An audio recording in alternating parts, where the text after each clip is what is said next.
Hey guys, it's Woody the Unexceptional Gamer bringing you Mail Monday, a weekly series where I take a look at the messages you guys send me and give my answers. I do want to do a quick note about the gameplay. When I grab gameplay for this series, I usually grab it because it's long, not because it's outstanding.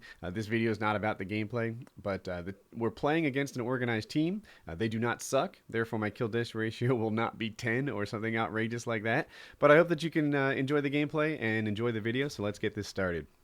Alright, so I'm going to paraphrase this one instead of reading the entire thing to you because it's kind of long. But here's the deal. He's 18 years old, he lives in Costa Rica, and he's going to college to be a software developer. He's super nervous about his future, and it breaks into two main concerns. One is that he's worried that he's not smart enough to be a software developer. It's actually a pretty taxing job. I'll talk about that and explain it in a minute. And the other is that he's worried that because his workload is so hard, because he tries so hard just to make it through college, that his life won't be good. He has no time for video games. He has no time for fun. And what is life like as a software developer? These are the questions that he has. Let's get them answered.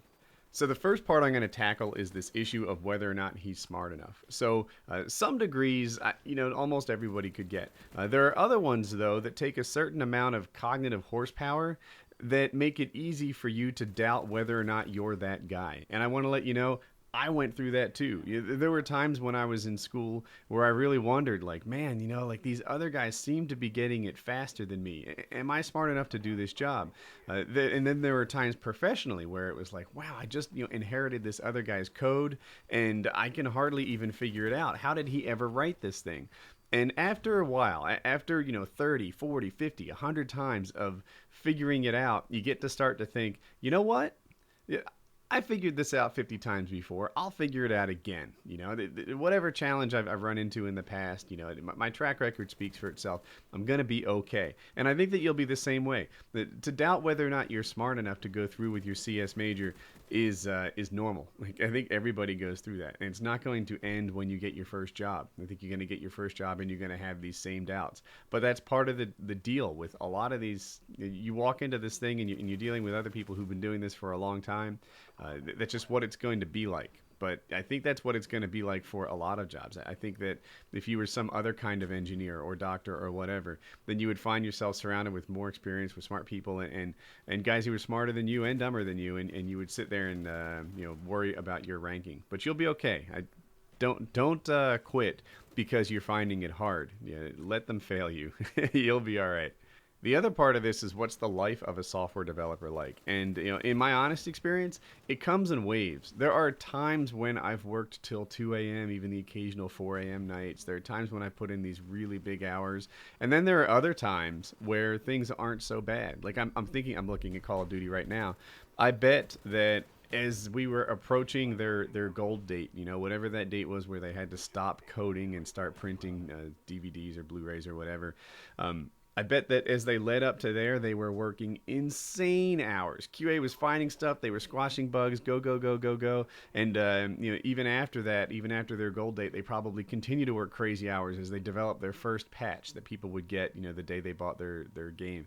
But I bet right now at Treyarch is kind of that other time where they're, brainstorming, they're excited, they're creative, they're moving out of the Black Ops maintenance game and into, whatever's next, the next game, what sorts of things do we want to do? And now I bet at Treyarch, nobody's working till 3 a.m. like they were, just before the go live. And that's the nature of, these development schedules, these due dates. They're going to have some guys who, they're going to be some times, I should say, where you work insanely hard, and there are going to be other times where you don't have to work as hard as that. So, but overall, I find it to be, I probably a little more work than some jobs, but not unfair and not completely bad. As to whether or not being a programmer is a good job or not, I'll tell you what, I'll answer it this way. I was just reading this blog by Forrest Griffin. So Forrest Griffin's a professional UFC fighter. It's a job that a lot of people would absolutely dream of. I don't know what your dream job is. For some, it's fireman. For some, it's fighter pilot. For some, it's professional fighter. For other guys, it's like professional NBA player. But this is what Forrest Griffin had to say about what would be his former absolute dream gig. Given a long enough span of time, any job becomes work. And that's been my experience too. I've talked about it on this channel before. Is a programmer a good job? Yes, because it took me like 10 years before the thing went from, oh my God, I can't believe they pay me to do this, to sort of a, yeah, they better darn well pay me to do this. If it wasn't for the money, yeah, I'd never see you guys again. So that's a pretty good thing. I like the job. People treat you with respect. I think it's basically a pretty good existence. So yeah, I wouldn't give up on this if it's your dream. I'm in a little predicament. I'm 15 years old and my cousin has a 16-year-old foreign exchange student from Spain, and she's been here for a while. We've hung out for quite some time, and when we're at my cousin's house and wherever we're together, she's always trying to be next to me and goes wherever I'm going. She's been hitting on me lately. I like her too, but I don't know if I want to get in a relationship with her because she has to go back in a year. Please help out. I need your advice. Dude, it's okay to be gay. Like, we don't mind. No. And you might be thinking, you know how I know you're gay? It's because you're not hitting on this hot 16-year-old foreign exchange student from May. Buddy, come on, do us all proud. Really? This chick from Spain comes over, she digs you, she's touching your arm, she always wants to be next to you, she likes you.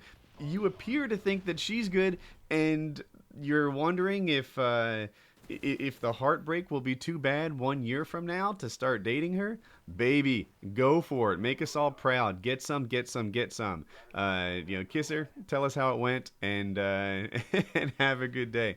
But yeah, absolutely. I wouldn't let future pain prevent present pleasure.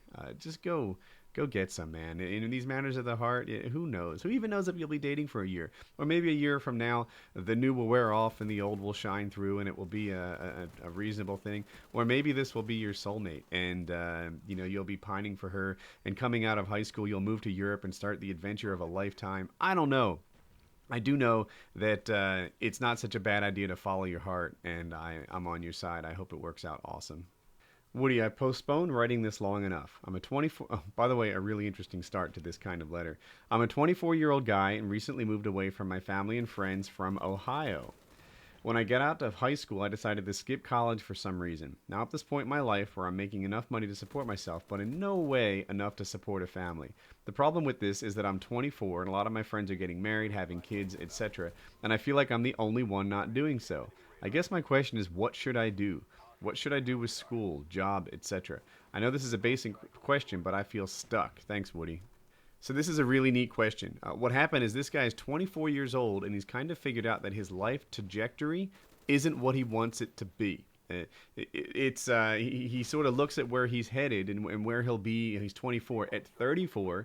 And it's not where he thought he'd be. It's not where he dreamed he was going to be, or where we all dreamed we'd be back when we were 18 years old. And each of us was the next, whatever that is, Wayne Gretzky, Bill Gates, Albert Pujols, I don't know. Whatever you thought you were going to be at 18, you sort of take stock at 24 and say, wait a minute, am I actually headed to where I wanted to be headed? And here he is. So what do you do next? So the first step is to forgive yourself for where you are. If this video was longer, I'd talk about my own career reboot. But don't worry about it. It's okay. Not everyone's career goes straight up, and yours hasn't either. That's not a big deal. Terrible aim, Woody. What you need to do here, though, is start rewarding yourself and thinking highly for the things that are going right, and make those changes. What do you want to be? Do you want to be an ad exec like they are in Mad Men? Do you want to be a computer programmer? Does that sort of thing interest you? Do you want to be an electrician? Do you want to be a guy who gets outside? Do you want to work on beach restoration projects on some big dredge that's a quarter mile out to sea, pumping sand into under the beach and bringing that back? I don't know what you want to be. Maybe you want to build bridges, but decide what that thing is and then make steps towards making that happen. That might be starting at community college and going somewhere else. That might be getting an apprenticeship type of job towards something. I don't know, but make that happen, and then your self-perception, your sense of self-worth can change. It can update, and that's a really cool thing. When you find yourself in community college, you can say, I never thought I'd be here. I swam with a guy. He was actually a diver, but I was a swimmer. And he had come out of prison And I remember this one time in particular. He was on a bus going to an away meet for our swim team, and he was doing homework on the bus. And he was like, "Man, if the other guys that I was in prison with could see me now, they would be, so amazed. They'd be so shocked. They'd never guess that this is the new me." And it's sort of stuck with me, and it will for the rest of my life. How this guy turned things around. How here's a guy who went from, I think he was actually a cocaine dealer, and now he was a college student, and just his sense of self-worth, his sense of self-perception had totally changed. It had flipped upside down, and that was a really big deal to him. So that's what you need to do for yourself. And I'm sorry for comparing you to a convicted cocaine dealer in this thing, but but if you're not where you want to be in your life, in your career, etc., then you can reboot that, you can restart that, you can make the steps to happen. And even if you're not there when you're still 26 or 28, the fact that you're on the path there changes everything. And make it happen, make it so. Just pick a target and drive toward it. So good luck with that. And now for two videos you may have missed. On the left is the Black Ops patch update, for the Xbox. Usually these things are an indicator of what's to come on the other platform. Microsoft has this secret deal where they get everything first. But it's not just a map list, and it's not just support for the new Moon zombie map. So you can check it out, see what they've done that's new, and what they were up to. On the right, I issued Treyarch this report card. I graded them on their maps, on their support, on their sound, on their mood, on lots of different things, and just kind of gave what I hoped was a pretty thoughtful look at how the game has been working, what came out, what worked well, what didn't work well, whether I would buy the next Treyarch game, and yeah, so those are two videos you may have missed. I think they both came out pretty well, and have a nice day. I hope that you enjoyed this one, and if you did, then feel free to click subscribe in the red box below.